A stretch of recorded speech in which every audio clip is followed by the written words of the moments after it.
Assalamualaikum warahmatullahi wabarakatuh dan juga salam sejahtera diucapkan kepada anda semua. Terima kasih lagi sudi kerana singgah ke dalam Radio 12 malam ini. Semoga semuanya dipermudahkan urusan oleh Allah SWT dan sihat-sihat selalu ya. Baiklah, tidak akan mengomel panjang. Jadi kita akan teruskan sahaja dengan episod yang seterusnya. Episod yang ke-54. Tok Awangah, perempuan membasuh di malam hari. Selalu orang bertanya, mengapa makhluk-makhluk halus selalunya muncul pada waktu malam? Kenapa tidak pada siang hari? Perkara ini mudah dijawab sekiranya orang-orang ini memahami surah Al-Falaq. Hanya pada malam harilah manusia mudah terlalai dan ketika inilah syaitan mencari kesempatan dari kelalaian manusia. Sebab itulah Allah mengingatkan manusia supaya bertasbih di sebelah malam hari dan kurangkanlah tidur. Hal tidak percaya wujudnya syaitan inilah yang menyebabkan Cikgu Salim kelu tidak dapat bercakap ketika ke sungai pada sebelah malam hari. Dia ke sungai berdekatan dengan surau kampung untuk mengambil wuduk. Memang di sungai itulah orang-orang kampung yang berjemaah di surau akan mengambil wuduk. Cikgu Salim memang tidak percaya sekiranya usop tukang kebun di sekolah bercerita mengenai hantu. Dia tetap berpendapat adalah karut dan tahyul untuk mempercayainya. Pernah juga dia bertanyakan kepada saya sama ada percaya adanya hantu. Mula-mulanya malas juga saya mahu melayan dia. Tetapi kemudian saya menyuruh dia memahami akan maksud. A'udzubillahiminasyaitonirrajim. Apabila ayat itu diturunkan oleh Allah, maka berarti makhluk itu mestilah ada. Jelas saya. Tetapi Cikgu Salim tetap berkeras mengatakan tidak ada. Dia menganggap bahawa maksud ayat itu sebagai perumpamaan sahaja. Disebabkan Cikgu Salim seorang yang berpendidikan Inggeris, maka dia sangat menentang perkara-perkara yang dianggap karun dan tahyul. Jadi saya tidak mahulah berhujah lebih jauh dengannya. Baik, di sini saya berhenti sekejap. Bagi pendapat peribadi saya, sebenarnya Mak Saleh orang Inggeris, dia orang punya kekurafatan, kesyirikan dia orang tu lagi teruk sebenar-benarnya. Apa yang saya perhati, benda-benda yang syirik, magic-magic ni lagi gila dia orang kat sana. So kalau nak kata ya, dia orang ni tak percaya apa karut dan tahyul ni, nonsense lah. Mustahil. Dia orang lebih teruk mempercayai benda-benda tu. Okey, baik, kita teruskan. Kampung kecil di satu tempat di Jerantun ini mempunyai surau yang terletak di pinggir sungai. Disebabkan kemudahan asas belum lagi sampai ke situ, maka tidaklah ada paip air. Jadi mereka akan mengambil wuduk untuk bersembahyang di surau hanya ke sungai sahaja. Kami ikut sama dengan penduduk-penduduk kampung berjemaah di surau. Usop tukang kebun sekolah yang memang penduduk di kampung itu juga berjemaah sama. Kira-kira masuk waktu isyak. Bilal mat kitang terus azan. Mereka yang tidak ada wuduk cepat-cepat turun ke sungai untuk mengambil wuduk. Saya dan Usop juga turut mengambil wuduk kerana sudah terkentut semasa duduk berbual-bual sebelumnya. Aduh, selepas selesai mengambil wuduk, barulah saya nampak Cikgu Salim turun ke sungai. "Ai, cikgu pun dah habis wuduk?" tegur saya semasa dia menuruni tangga surau. "Puas, tahan-tahan. Terkentutlah pula dia," katanya tersengih-sengih. "Ni pukulan makan pengat pisang lah ni," ujarnya mengusik Usop yang menjamu kami dengan pengat pisang selepas maghrib. "Cikgu nak melepas pula ke?" tanya Usop mengusik. "Tengoklah dulu. Kalau nak melepas, kena jugalah melepas," sahutnya ketawa kecil. Kami terus naik ke surau. Cikgu Salim bergegas-gegas ke surau untuk mengambil wuduk. Cahaya lampu gasolin yang tergantung pada alang tengah memang sampai ke tepi sungai. Kalau tidak membawa lampu picit pun masih boleh jelas nampak jalan. Cikgu Salim masuk ke air sungai separas dengan lutut itu. Kebetulan semua orang sudah naik ke atas surau. Baru dia membongkok mahu mencepuk air dengan tangan. Dia terdengar air berkocak tidak jauh ke hulu sedikit. Mula-mulanya dia tidaklah menghiraukan sangat. Tetapi bila kocak air itu kuat sedikit, dia terpaksa juga mengangkat muka memerhati ke arah air yang berkocak itu. Dia tahu tidak ada jalan orang ke sungai di sebelah hulu sungai tersebut. Di perdu pokok kelepung ke hulu sedikit, dia ternampak dari bayang silauan lampu gasolin di surau. Seperti ada orang yang duduk menjuntaikan kaki ke air. Di situ hanyalah belukar tebrau. Tidak ada pula lorong orang ke sungai. Dia cuba mendekati pokok kelepung itu untuk memastikan siapakah yang duduk di situ. Apabila dekat sedikit, dia ternampak pula seorang perempuan muda yang sedang berkemban duduk di situ. Berhampirannya ada segendong kain untuk dibasuh. Hairan juga Cikgu Salim, mengapa pula perempuan itu membasuh kain pada waktu malam? Dari mana pula perempuan itu datang?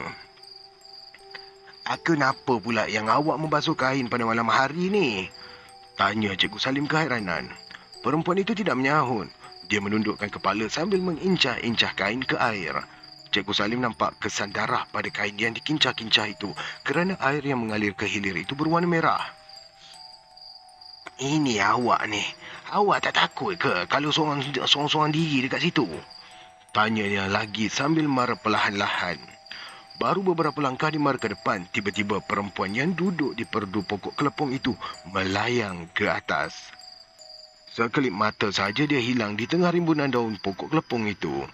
Cikgu Salim tiba-tiba bertukar jadi gementar. Cepat-cepat Cikgu Salim menerpa naik ke tebing sungai. Termengah-mengah dia berlari naik ke tangga surau lantas melemparkan badan ke tengah surau. Dia termengah-mengah tidak bercakap apa-apa pun, tetapi tangannya menunjuk-nunjukkan ke arah sungai. Kenapa ni cikgu? Bilal Mat Kitang merapatinya. Cikgu Salim ternganga-nganga macam mahu bercakap, tetapi suaranya tersekat di kerengkung. Imam Leh yang sudah berdiri tegak mahu memulakan sembahyang tidak jadi meneruskannya. Kami semua mengelilingi Cikgu Salim yang kelu lidah tidak dapat berkata-kata itu. Mukanya pucat lesi ketakutan. Badannya menggigil terketar-ketar seperti orang yang hilang pedoman. Mengapa ni cikgu? Tanya Bilal Mat Kitang keheranan. Apa lagi? Tentulah orang di hulu tu agaknya. Sahut Usop menjuikan bibir. Biar saya panggilkan Dukun Hun, kata Usop dalam kecemasan. Nanti dulu. Imam Leh menahan. Jangan kita terburu-buru. Sabar dulu dan bertenang. Ujarnya duduk bertumit di kepala Cikgu Salim. Saya dapat merasakan pada jiwa Imam Leh tidak mahu Usop memanggil Dukun Hun di saat demikian. Sepatutnya Usop tidaklah perlu terburu-buru memanggil sahabatnya si Dukun Hun kerana seorang yang berilmu masakan pula tidak mahu berjemaah di surau.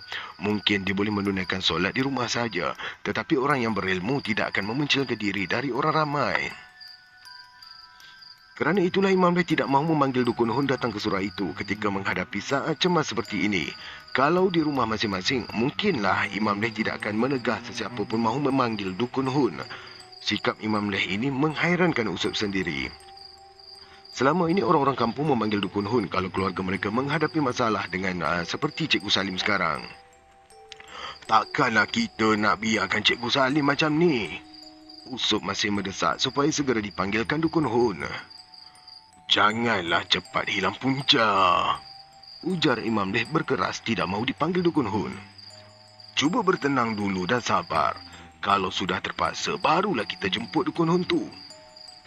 Jelasnya tegas. Dah sakit macam ni tak boleh dibiarkan ni Tok Imam, kata Usop. Jatuh pula ni. Gangguan. Baik, tapi kita teruskan. Tengoklah dulu Bang Usop. Saya mencelah sambil menepuk lutut Usop. Kita ni kena serahkan saja pada Tok Imam dulu. Saya fikir elok juga jangan susah-susahkan Dukun Hun tu, kata saya berpaling ke arahnya. Usop terdiam. Imam Leh mengerling ke arah Bilal Mat Kitang, kemudian berpaling memerhatikan muka saya. Macam mana ni Ustaz? Tanya ni perlahan. Saya menggelengkan kepala. Kemudian Imam Leh berbisik sesuatu kepada Bilal Mat Kitang. Saya tidak tahu apa yang dikatakannya, tetapi saya lihat Bilal Mat Kitang mengangguk-anggukkan kepala. Tidak bercakap sepatah apa pun, Bilal Mat Kitang pun membongkok mendekatkan mulut ke telinga kanan Cikgu Salim. Kemudian dia mengazankan di telinga Cikgu Salim 3 kali. Kemudian kelihatan Cikgu Salim mengeliat-ngeliat badannya seperti kesakitan disebab dengan rotan. Azankan lagi, perintah Imam Leh menyuruh Bilal Mat Kitang. Bilal Mat Kitang azan di telinga kanan Cikgu Salim menyebabkan Cikgu Salim menggeletar seperti ayam yang kena sembelih. Dia meronta-ronta mahu melepaskan diri, namun segera dipegang oleh beberapa orang yang ada di surau. Dia terkejut je ni, kata Imam Leh sambil berdiri bangun. Macam inilah kita solat dulu. Biarkanlah cikgu tu di situ. Tak apa, Ujarnya mengajak semua jemaah menyempurnakan solat Isyak dahulu. Semua orang yang ada di surau itu lebih kurang 12 orang mengikut saja ajakan Imam Leh. Apabila saya bangun untuk sama-sama berjemaah, Imam Leh menegah saya. Ustaz, Ustaz tengokkan cikgu tu dulu. Lepas kami solat nanti Ustaz pula solat ya. Dia meminta saya supaya solat bersendirian selepas mereka semua solat. Saya fikir betul jugalah kata Imam Leh. Kalau semua yang menyempurnakan solat, siapa pula yang nak jaga Cikgu Salim dalam keadaan yang demikian? Tentulah tidak patut membiarkan dia terlantar dengan tidak dipedulikan. Semasa orang-orang menunaikan solat, Cikgu Salim terlantar saja di tengah surau. Dia tidak bercakap apa-apa kecuali jarinya menuding-nuding ke arah sungai. Mulutnya ternganga-nganga macam mahu bercakap, tetapi suaranya tidak keluar. Serba salah juga saya melihat keadaan Cikgu Salim dalam keadaan demikian. Selesai semua orang berjemaah Isyak, barulah saya pula menunaikan fardu Isyak bersendirian. Ketika saya memberi salam, terdengar Cikgu Salim merungut-rungut tidak tentu biji butir. Selesai sahaja menunaikan Isyak, cepat-cepat saya mendapatkan Cikgu Salim semula. Imam Leh kelihatan duduk di kepala Cikgu Salim sambil membaca ayat kursi. Hingga selesai dia membaca 113 kali, saya nampak Cikgu Salim semakin lemah. Dia tidak lagi meronta-ronta seperti mula-mula Imam Leh membacakan ayat-ayat kursi tadi. Lama-kelamaan Cikgu Salim pun tertidur sebentar. Minta maaf kalau ada terdengar bunyi bisikan. Bukan bisikan, ya Allah, bunyi bisik-bisik sekian. Sebab saya masih lagi merekod di kawasan yang berhampiran dengan jalan raya. Mana dantang situ kita rekod ya. Baiklah kita teruskan. Kira-kira setengah jam sahaja Cikgu Salim tertidur. Dia sedar semula. Dia tercengang keheranan kerana di hadapannya. Ya Allah, berbelit pulat ayat ni. Saya baca pelan ya. Dia tercengang keheranan kerana dihadap oleh semua orang yang ada di surau.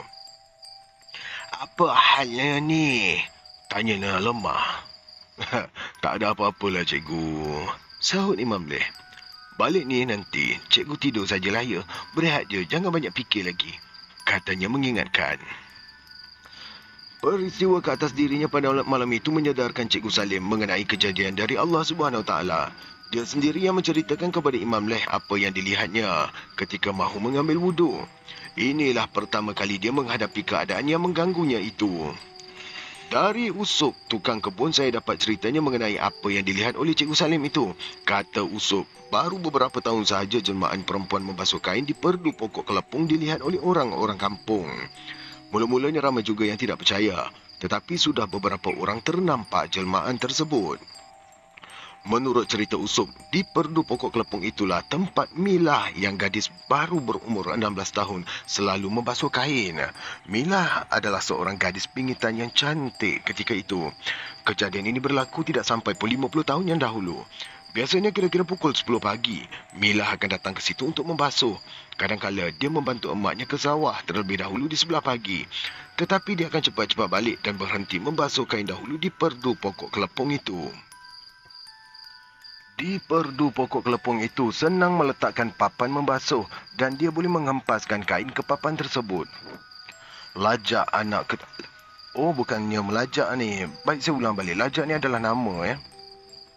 Lajak, iaitu anak ketua kampung, selalu memerhatikan si Milah membasuh kain di situ.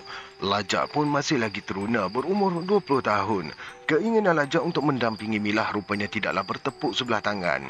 Selalulah Lajak secara bersembunyi-sembunyi menemui Milah di perdu pokok kelepung itu. Kalau ada orang melintas di situ, Lajak akan berpura-pura mandi ke hilir sedikit. Milah pula akan berpura-pura membasuh kain. Hubungan teruna darah ini semakin erat hingga sudah tidak dapat ditahan-tahan lagi. Akibat terlalu kerap bertemu secara sembunyi-sembunyi, akhirnya Milah mendapati dirinya mengandung. Belum sempat dia memberitahu mengenai dirinya mengandung, Lajak pula jatuh sakit diserang demam kepialu. Penyakit demam kepialu itu membawa kepada kematian Lajak. Kematian Lajak itu meninggalkan kepahitan yang tidak terhapus dari jiwa Milah. Bagaimanakah dia mahu menghadapi kedua ibu bapanya dengan keadaan perutnya yang mula berisi? Dia tahu ayahnya tidak akan memaafkan perbuatan dia kerana memberi malu keluarga. Lajak, tempat dia menaruh harapan, sudah pergi buat selama-lamanya. Dia percaya yang Lajak tidak akan menganiaya dirinya kerana pemuda itu benar-benar kasih kepadanya. Sebab itulah Milah rela menurutkan kemahuan Lajak sehingga kan dia menanggung beban penderitaan yang memalukan. Itulah nasib yang menimpa dirinya bila demam kepialu meragut nyawa Lajak. Tinggallah Milah terumbang-ambing dalam keadaan yang sudah mengandung. Hinggalah pada satu pagi, dia pergi membasuh ke sungai dengan tidak membantu emaknya ke sawah terlebih dahulu. Emak Embun pun tidaklah hiraukan sangat sama ada Milah datang membantunya di sawah ataupun tidak. Dia pun tidaklah mengharapkan sangat Milah membantunya di sawah kerana gadis itu masih muda benar. Malah Mak Embun sendiri tidaklah perasan sangat Milah sering termenung sejak kematian Lajak. Si Lajak tu budak apa yang baik, kata Mak Embun berbual dengan Milah semasa memasak di dapur seminggu selepas kematian Lajak. tapi umur dia pendek. Apa lagi nak cakap? Sudah kehendak Allah. Ujarnya tidak mengesyaki apa-apa. Memang Mak Embun tidak tahu akan perhubungan Milah dengan Lajak. Ketika ini masyarakat Melayu memang menganggap sumbang kalau teruna dan dara bebas bercampur gaul. Sebab itulah mereka yang dilamun oleh cinta terpaksa bertemu secara bersembunyi-sembunyi. Ibu bapa mereka juga tidak mengesyaki apa-apa kerana pertemuan di antara mereka terlalulah amat rahsia. Dia ramah mesra dengan aku. Selalu sangat menegur aku kalau berselisih dekat sawah. Beritahu Mak Embun mengingat-ingat kembali Lajak anak ketua kampung yang sudah kembali ke rahmatullah itu. Hanya 10 hari sahaja dia menanggung demam kepialu itu langsung membawa kepada kematiannya. Inilah yang menyedihkan orang-orang kampung kerana mereka tahu Lajak memang seorang pemuda yang berbudi bahasa. Tetapi Milah tetap mendiamkan diri apabila emaknya menyebut-nyebut tentang kebaikan Lajak. Hanya dia seorang sahaja yang tahu betapa hancurnya hati dengan kematian Lajak meninggalkan dirinya yang sedang syarat mengandung zuriat Lajak. Mungkin orang-orang kampung akan mengutuknya disebabkan kejadian tersebut. Ketua kampung juga tidak akan percaya dengan cakap-cakapnya sekiranya membabitkan nama Lajak. Semua orang kampung percaya Lajak adalah seorang budak yang baik. Sebab itu, orang tidak akan percaya yang Lajak melakukannya menyebabkan dia mengandung. Kalaulah Lajak masih hidup, hatinya tidaklah rusuh sangat. Lajak telah berjanji akan memasuk Minang, sekalipun dia tidak mempunyai pekerjaan. Tetapi bagi ya Allah, ayat dia masih tunggang terbalik lagi. Saya betulkan ya. Lajak berjanji akan masuk meminang sekalipun dia tidak mempunyai pekerjaan tetap bagi menyara anak gadis orang. Ketika emaknya turun ke sawah pada satu pagi, Milah pun ikut sama. Tapi sampai di Perdu Kelepung, dia tidak terus menyeberangi sungai untuk ke sawah. Sebaliknya hendak membasuh kain sahaja di situ. Emak Embun hanya menganggukkan kepala sahaja sebelum menggalas rimbas menuju ke sawah. Kira-kira setengah jam Mak Embun bertekun merimbas di sawah. Uda Latif adiknya memanggil balik. Tercungap-cungap pula Uda Latif sampai di hadapannya. Tergagap dia menyuruh Emak Embun balik segera. Kebetulan, Uda Latif juga hendak menyeberang sungai untuk ke sawah apabila dia dipanggil oleh ketua kampung yang sudah tercegat di tebing sungai. Apa halnya ni? Tanya Mak Embun heran. Oh, dah. Jangan ditanya perkahnya. Mohlah kita cepat balik. Desak Uda Latif tidak menghiraukan kakaknya yang tercengang-cengang disuruh balik tidak bersebab. Abang kau ke? Mak Embun mahu tahu sama ada suaminya Bakar Tenjot yang menyuruh balik. Kadang-kadang suaminya itu memang ada kepala angin. Silap sikit sahaja akan menghunduskan parang mengajak orang beradu kuat. Cuma dia saja dapat menyejukkan hati suaminya.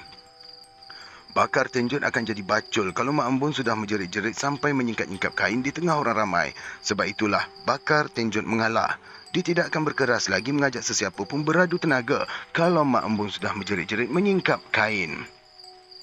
Aku tanya ni, abang kau ke? Ulangi Mak Embun. Temu haja balik. Jangan ditanya banyak lagi, kata Uda Latif menarik tangannya. Terpaksalah Mak Embun mengikut sahaja kemahuan Uda Latif. Biarlah apapun yang terjadi, dia tidak perlu lagi bertanya.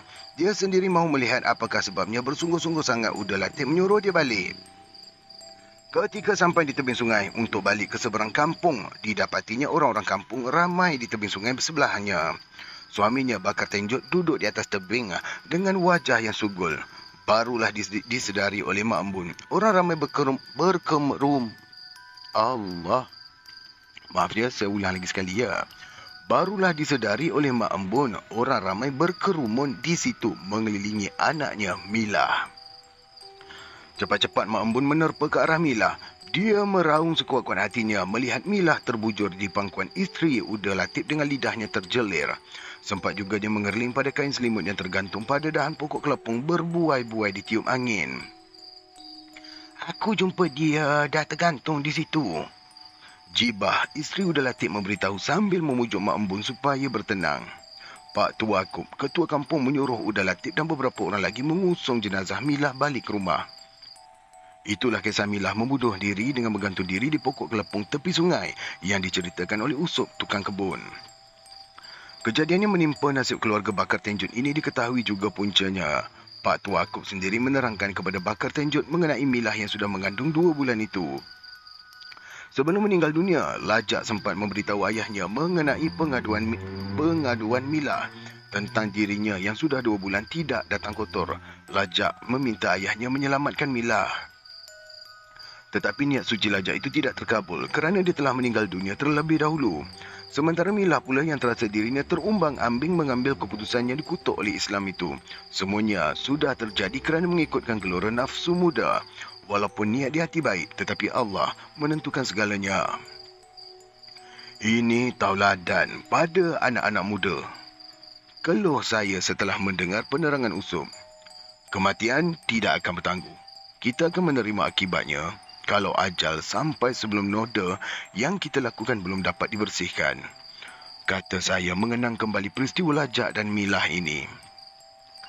Sejak kematian Milah menggantung diri di pokok kelepung itulah, sudah beberapa kali orang bertemu dengan perempuan muda membasuh kain di situ.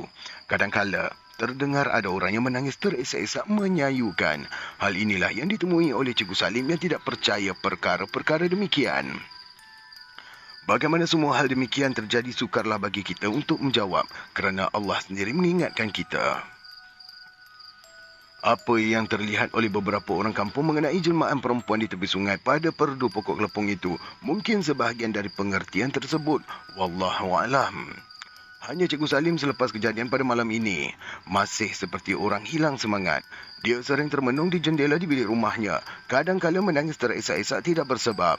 Isteri Cikgu Salim yang juga seorang guru yang mengajar di tempat yang sama terlalu rusuh dengan perubahan Cikgu Salim ini.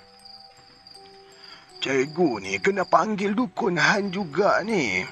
Usop mengingatkan isteri Cikgu Salim. Macam mana, Ustaz? Tanya Cikgu Milah mengerling saya yang berdiri bersandar ke tiang. Selalunya Cikgu Miah ini Cikgu Milah meminta fikiran saya juga dalam apa-apa hal kerana kami tinggal bersebelahan. Terpulanglah pada Cikgu. Sahut saya perlahan. Janganlah begitu. Dia semakin rusuh bila mengenangkan keadaan suaminya. Elok jugalah Ustaz bagi pandangan sikit. Katanya macam sudah putus asa. Serba salah juga saya mahu memberi kata putus. Kalau saya menyuruh panggil Imam Leh, boleh jadi Usop berkecil hati kerana enggan menerima pertolongannya memanggil Dukun Hun. Boleh jadi juga Dukun Hun juga berkecil hati kerana kami menolak kebolehannya sebagai seorang dukun di dalam kampung. Sebenarnya, saya tidaklah menghalang kalau Cikgu Milah mahu memanggil Dukun Hun. Hanya masyarakat saja yang salah anggap akan kedudukan seorang dukun setelah ada tohmah mengatakan dukun mencari kesempatan. Kadang-kadang perkara mengambil kesempatan ini bukan dukun-dukun yang tidak amanah sahaja. Malah doktor yang diyakini orang pun melakukannya juga. Ini tabiat manusia. Tetapi dukun yang jujur dan ikhlas memang dapat melaksanakan tugasnya dengan baik. Apa yang orang tidak tahu, orang yang menjadi dukun itu apabila mengubati pesakitnya, terpaksa memusatkan fikirannya hingga kadang-kadang boleh menjadi pitam. Malah kadang-kadang sedang lena tidur pada waktu malam hari, terpaksa bangun juga bila dijemput orang.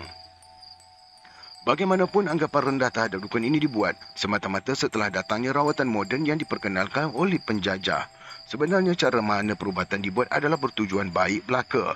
Kita tidak seharusnya menganggap rendah pada satu-satu pihak. Saya ni sebenarnya bimbang kalau Cikgu Salim tak setuju.